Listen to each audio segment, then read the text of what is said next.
तलोत।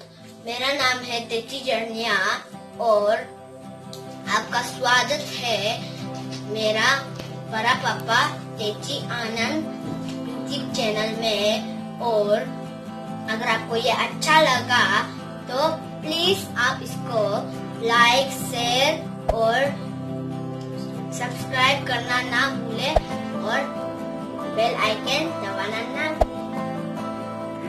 जय मसीह।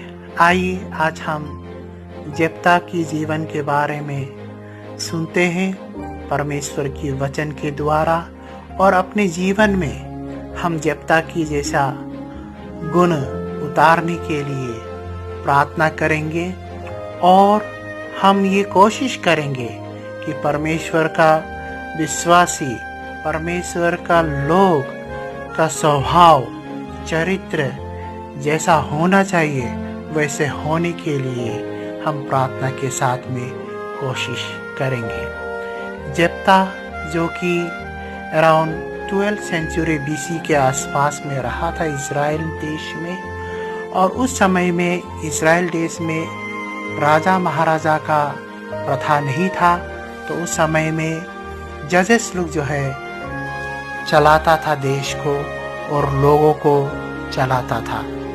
तो जेप्ता एक जजेस था उस समय में, और जेप्ता का जीवन जो है बहुत ही अच्छा नहीं था। उसके जीवन में बहुत ही कष्ट था, अशांतियाँ था, लेकिन फिर भी बाइबल उसको याद करता है एक महान विश्वासी व्यक्ति के रूप में। आइए हम देखते हैं कैसा परमेश्वर का वचन में उसका नाम उल्लेख किया गया है। हर मनुष्य के जीवन में उतार चढ़ाव होता है। जेप्ता के जीवन में भी उतार चढ़ाव था, लेकिन फिर भी उसके जीवन में किस प्रकार से उन्होंने परमेश्वर को विश्वास करते हुए आगे बढ़ा, आइए हम सुनते हैं और सीखते हैं इस वचन के द्वारा। जेप्ता जो कि एक बहुत ही पराक्रमी व्यक्ति था और उसका पिता का नाम गिलियद था। हमें ये पढ़ने को मिलता है बुक ऑफ जजेस चैप्टर 1। और जेप्ता बहुत ही पराक्रमी, युद्ध कौशल में वो अव्वल थे, बहुत ही शक्तिशाली व्यक्ति था, लेकिन फिर भी उसके भाई लोग जो था जेप्ता को तिरस्कार करता था, जेप्ता को घृणा करता था, उसको बेइज्जती करता था, क्योंकि जेप्ता का माँ एक वेश्या औरत थी और उसी वेश्या औरत के द्वारा गिलियद को एक बेटा प्राप्त हुआ था और वह बेटा था जेप्ता। इसी कारणवश जेप्ता का जो अन्य भाई लोग था वह लोग जो है जेप्ता को नहीं अपनाया, यहाँ तक कि उसके अपने पिता का संपत्ति से भी उसे बेदखल किया। जेप्ता एक समझदार व्यक्ति था। जेप्ता परमेश्वर को भय मानने वाला व्यक्ति था। उसके साथ में इतना ज्ञान, शक्ति और पराक्रमी होते हुए भी उन्होंने अपने आप को नम्र किया और अपने भाइयों से दूर तोप बोल के एक जगह में चला गया और वहाँ पर वो बस गया।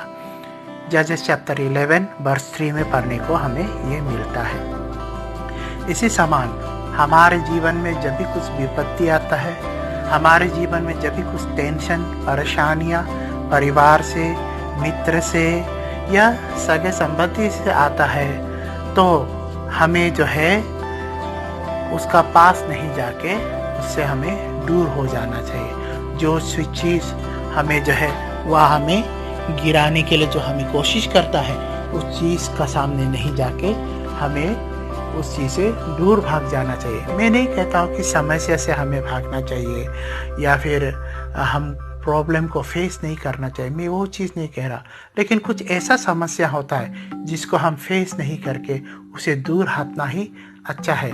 जैसा कि मैं एक उदाहरण देना चाहूँगा, नशीला पदार्थ जैसा कि वाइन, शराब, आपको धूम्रपान, स्मोकिंग करने के लिए, ड्रग्स एडिक्ट या वेश्यावृत्ति, ये सारा चीज़ से जो है आपको दूर भागना चाहिए, ना कि उसका सामना करना चाहिए। और जैसा कि कहीं पर क्रोध करना, झगड़ा लड़ाई करना, आर्गुमेंट करना, ऐसा जगह से आपको दूर भागना है, ना कि उसका सामना करना है।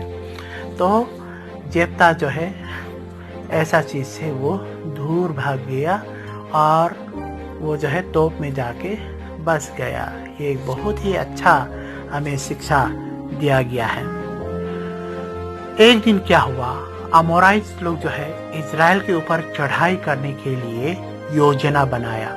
और जब वो लोग चढ़ाई करने के लिए, आक्रमण करने के लिए जब तैयार हुआ, तो इजराइल के लोग डर गया, घबरा गया। अब क्या होगा, अमोराइट्स लोग आके हमें मार डालेगा, हमारा देश को, हमारा जमीन को छीन लेगा। तब वह लोग जो है जेप्ता को याद किया। जेप्ता एक पराक्रमी योद्धा था, तो वह लोग जो है जेप्ता के पास जाने के लिए निर्णय लिया और जेप्ता के पास जाकर जेप्ता को मनाया। जेप्ता एक परमेश्वर का विश्वासी भक्त था। उन्होंने अंत में अपने लोगों का बात को मान लिया और उन लोगों के साथ जाने के लिए तैयार हो गया। जजेस चैप्टर 11 वर्स 11 में पढ़ने को मिलता है। उन लोगों के साथ जाने के लिए तैयार हो गया, यानी क्या, उन्होंने माफ कर दिया। सारा गिला शिकवा को वो भुला दिया। अगर जेप्ता के स्थान पर अगर मैं होता या फिर आप होता, तो आप कल्पना करके देखिएगा, क्या हम जेप्ता के जैसा कर पाता? हम तो यही शिकायत करना था होगा कि आप लोगों ने तो मुझे अपने पिता की संपत्ति से भी बेदखल कर दिया और मुझे वेश्या का पुत्र कहा, मुझे बड़ा भूला कहा, मैं आपके साथ नहीं जाऊंगा। लेकिन जेप्ता ने ऐसा नहीं बोला।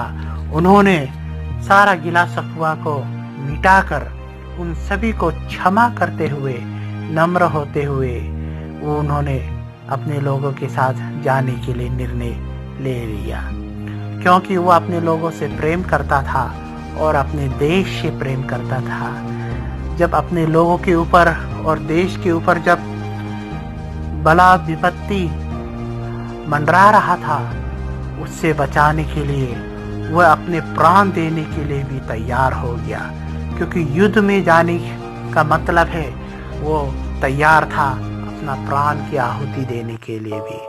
क्या हम ऐसा कर सकेंगे? क्या आप ऐसा कर सकेगा? आप प्रार्थना कीजिएगा।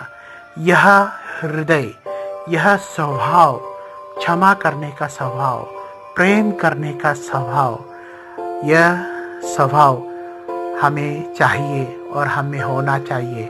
इसके लिए प्रार्थना करें परमेश्वर से, तभी जाके आप परमेश्वर का संतान कहलाएगा। और वो अपने एल्डर्स लोग के साथ जाकर तुरंत उन्होंने युद्ध का घोषणा नहीं किया। उन्होंने क्या किया? सर्वप्रथम अपने दुश्मन के पास में शांति दूत भेजा, यानी मैसेंजर भेजा। मैसेंजर लोग वहां जाके बातचीत करके जो है कि समस्या का समाधान करने के लिए कोशिश किया। ये हमें पढ़ने को मिलता है बुक ऑफ जजेस चैप्टर 11 वर्स 12 में। इससे हमें पता चलता है कि जेप्ता वो जो है शांति बनाने वाला आदमी था। He was a peace maker. यही चीज आज मैं आप सभी से पूछना चाहता हूँ, क्या आप शांति बनाने वाला है या कि आप शांति बिगाड़ने वाला व्यक्ति है? आपके अपने जीवन में, आपके अपने परिवार में, अपने मित्रों के साथ, आपके पड़ोसी के साथ, आपका अपना रिश्तेदारों के साथ में, आपका अपना ऑफिस में, आप जिसका साथ काम करता है, या आपका अपना मंडली के साथ में, या आपका अपना मिनिस्ट्री करने वालों के साथ में, क्या आप शांति बनाए रखते हैं? ना कि आप शांति बिगाड़ने वाला व्यक्ति है।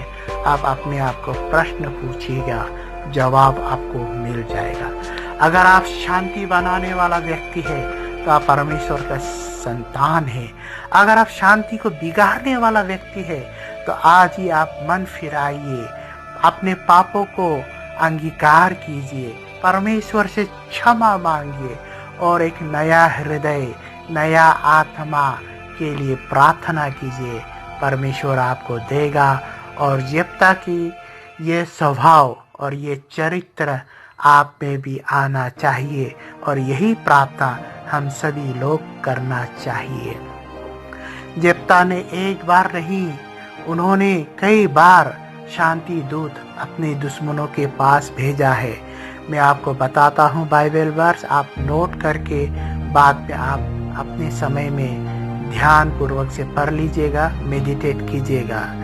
जजेस चैप्टर 11 वर्स 14 और वर्स 17, वर्स 19, ये सब में पढ़ने से मिलेगा कि जेप्ता ने किस प्रकार से उन्होंने मैसेंजर यानी शांति दूत भेजा। उन्होंने अनेक बार भेजा। तो यानी हम कोशिश करना चाहिए, एक बार नहीं, 2 बार नहीं, 3 बार नहीं, जितना तक बन पाता है, जितना तक हम कर सकता है, हम कोशिश करना चाहिए शांति बनाए रखने के लिए। अंत में शांति नहीं हो पाया, अमोराइज लोग नहीं माना, युद्ध के लिए तैयार हो गया, युद्ध के लिए घोषणा हो गया। तब युद्ध में जाने से पहले जेप्ता ने सर्वप्रथम परमेश्वर का उपस्थिति में जाके प्रार्थना किया। इससे हमें पता चलता है he was a man of God fearing, वो परमेश्वर को डरने वाला व्यक्ति था। जो भी काम करने से पहले सर्वप्रथम वो परमेश्वर के पास में आता था। इसलिए हमें यह सबक सीखने को मिलता है कि हम जो कुछ भी करने जाता है, हम करने से पहले परमेश्वर के आगे जाना जरूरी है। यह हमें पढ़ने को मिलता है बुक ऑफ जजेस चैप्टर 11 वर्स 30 में। जेप्ता ने प्रार्थना किया, हे परमेश्वर, अगर आप दुश्मनों को मेरे हाथ में सौंपेगा तो मैं यह वादा करता हूँ कि फाटक से जो कोई भी सर्वप्रथम मुझे बधाई देने के लिए निकलेगा, उसे मैं आपको भेंट में चढ़ा दूंगा। ये वर्ष हमें पढ़ने को मिलता है जजेस चैप्टर 11 वर्स 31 में। और इससे भी हमें पता चलता है Jephthah was a man of giver, वो देने वाला व्यक्ति था। और वो भी कैसा देने वाला? सबसे बेस्ट, सबसे अच्छा चीज को जो है परमेश्वर को देने वाला व्यक्ति था। उन्होंने कहा सबसे पहले जो उसको बधाई देने के लिए आएगा, युद्ध से जब वो जीत के आने समय में जो उसको सबसे पहले बधाई देने के लिए आएगा, कॉन्ग्रेचुलेशन बोलने आएगा, उसको आपको भेंट भी देगा। सबसे पहले कौन आएगा? जो उसको सबसे ज्यादा प्यार करता है, जो उसका सबसे अजीज है, जो सबसे उसका करीब है, वही तो उसको सबसे पहले बधाई देने के लिए आएगा और उसी को परमेश्वर को देगा। तो ये चीज हमें सीखने को मिलता है। जब आप परमेश्वर के लिए कुछ देता है तो आप बेस्ट दीजिए, आपका बेस्ट ऑफरिंग, आपका बेस्ट सेक्रीफाइस, आपका बेस्ट गिविंग होना चाहिए। चाहे वो प्रार्थना हो, चाहे वो वर्शिप हो, चाहे परमेश्वर का काम के लिए समय हो, या फिर आपका धन संपत्ति से हो, जो भी चीज हो, आप आपका बेस्ट परमेश्वर के लिए दीजिएगा। जब तक लड़ाई में जाता है और परमेश्वर उसको साथ देता है और वो युद्ध जीत कर वापस जब वो लौट के आता है तो सर्वप्रथम उसका महल का, उसका जो गेट का दरवाजा से सर्वप्रथम जेप्ता का एक लौती बेटी सर्वप्रथम दौड़ती हुई चली आती है और जेप्ता को गले लगते हुए जो बधाई देता है। ये हमें पढ़ने को मिलता है जजेस चैप्टर 11 वर्स 35 में। और उस समय में जेप्ता बहुत दुखी होता है क्योंकि उसका एक लौती बेटी था और उन्होंने परमेश्वर को वादा किया था कि जो सर्वप्रथम उसको मिलने के लिए आएगा बधाई देके उसको जो है परमेश्वर को दे देगा। तो जेप्ता बहुत दुख हुआ, लेकिन फिर भी वो अपना वचन से हटने वाला व्यक्ति नहीं था। हमें देखने को मिलता है जजेस चैप्टर 11 वर्स 39 में कि जेप्ता ने अंत में अपना बेटी को परमेश्वर को दे दिया। He was a man of action, वो जो है वादा निभाने वाला व्यक्ति था। लेकिन यहाँ में बहुत सारा कन्फ्यूजन माने शंका ये होता है, क्या जेप्ता ने अपने बेटी को बलि दिया था क्या? लेकिन बाइबल में कहीं नहीं लिखा कि जो जेप्ता जो है अपना बेटी को बलि दिया था, या फिर हमारा परमेश्वर जो है इंसान का खून का प्यासा नहीं है। ह्यूमन सेक्रीफाइस यानी नर बलि को जो है प्रोत्साहन नहीं करता है बाइबल जो है। एक बार इसहाक को मांगा था उसका पिता अब्राहम से, वो भी जस्ट परीक्षा के लिए मांगा था, और उसके अलावा कहीं भी हमें देखने को नहीं मिलता है कि परमेश्वर जो है इंसान का बलि मांगता है। तो इस हिसाब से देखने से जेप्ता जो है अपना बेटी को जो है मंदिर में दान दे दिया था परमेश्वर का काम के लिए। उस जमाना में देवदासी का प्रथा था, जैसा हमारा भारत में भी था देवदासी सिस्टम। मंदिर में लड़की लोग को दे देता था, वो जो है मंदिर का काम करता था, जितना भी जो मंदिर का काम को जो है लड़की लोग देखता था। तो उसी प्रकार जो है जेप्ता जो है अपना बेटी को मंदिर का काम के लिए सौंप दिया, और वो लोग जो है आजीवन कुंवारी कन्या बन के रहती थी। तो उस हिसाब से जेप्ता जो है अपना बेटी को जो है सेक्रीफाइस कर दिया था। तो इससे हमें पता चलता है परमेश्वर का व्यक्ति जो है, परमेश्वर का आदमी जो है अपना वचन को निभाता है, वो कभी झूठ नहीं बोलता है। लेकिन हम में से कितने सारे विश्वासी ऐसा है कि परमेश्वर आज से मैं ये नहीं करूँगा, परमेश्वर आज से मैं शराब नहीं पीऊँगा, परमेश्वर आज से मैं खराब काम नहीं करूँगा, ये वादा करता है परमेश्वर से, लेकिन फिर हम दोहराता है। आइए हम आज इस वचन के द्वारा हम सीखें कि किस प्रकार से हम अपने वचन को निभाना चाहिए। एक दृढ़ संकल्प डिटर्मिनेशन के साथ में एक मन हो के हम फैसला लेना चाहिए और प्रार्थना करना चाहिए कि हमने जो परमेश्वर को वादा किया उस वादा को मैं निभाऊंगा, कभी नहीं तोड़ूंगा। परमेश्वर आप सभी को आशीष करे ये जेप्ता का जीवन कथा के द्वारा। और मैं प्रार्थना करता हूँ कि जेप्ता के पास जो ये अच्छा जो गुण जो था, जो क्वालिटी था, जो स्वभाव था, ये सारा गुण और क्वालिटी आप में भी रहे, आपका जीवन धन्य हो और परमेश्वर का नाम महिमा हो। प्रेज द लॉर्ड, आमीन। Give all I have just to know